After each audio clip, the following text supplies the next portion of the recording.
પાટણ શહેર એ ઐતિહાસિક નગરીની સાથે સાથે ધાર્મિક નગરી હોવાથી અહીં અનેક આસ્થાસમા ધાર્મિક સ્થળો આવેલા છે। પાટણ શહેરના સોનીવાડા વિસ્તારમાં આવેલ પાટણ વિશાળ શ્રીમાળી સોની સમાજના કુળદેવી શ્રી વાઘેશ્વરી માતાજીનું આસ્થા સમૂહ કેન્દ્ર આવેલું છે।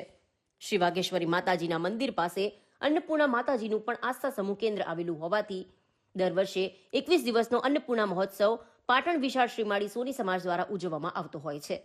ચાલુ સાલે પણ અન્નપૂર્ણા મહોત્સવનું સુંદર આયોજન કરાતા મંદિર પરિસર ખાતે વિવિધ મનોરથોનું ભવ્ય આયોજન કરવામાં આવ્યું હતું।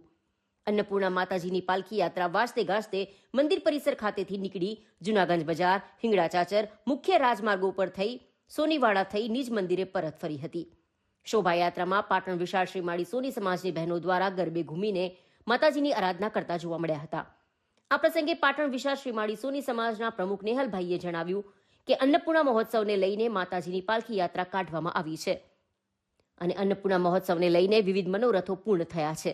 ત્યારે આગામી 27મી અને 28મી ડિસેમ્બરના રોજ મોટા મનોરથનું આયોજન કરવામાં આવ્યું છે, જેમાં સમૂહ આરતી અને અંકુટના મનોરથો હોવાથી પાટણ શહેરની ધર્મપ્રેમી જનતાને અન્નપૂર્ણા મહોત્સવને દીપાવવા દર્શનાર્થે આવવા અનુરોધ કર્યો હતો।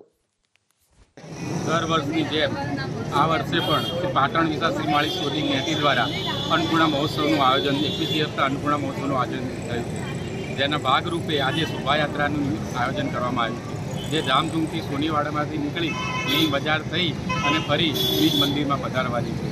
આ સાથે અમે ઘણા બીજા મનોરથોનું પણ આયોજન કર્યું હતું, જે પરિપૂર્ણ થયા છે। હજી 2 મોટા આયોજનો બાકી છે, જેમાં 27 તારીખે સમૂહ આરતી અને 28 તારીખે અદ્ભુતનું આયોજન છે।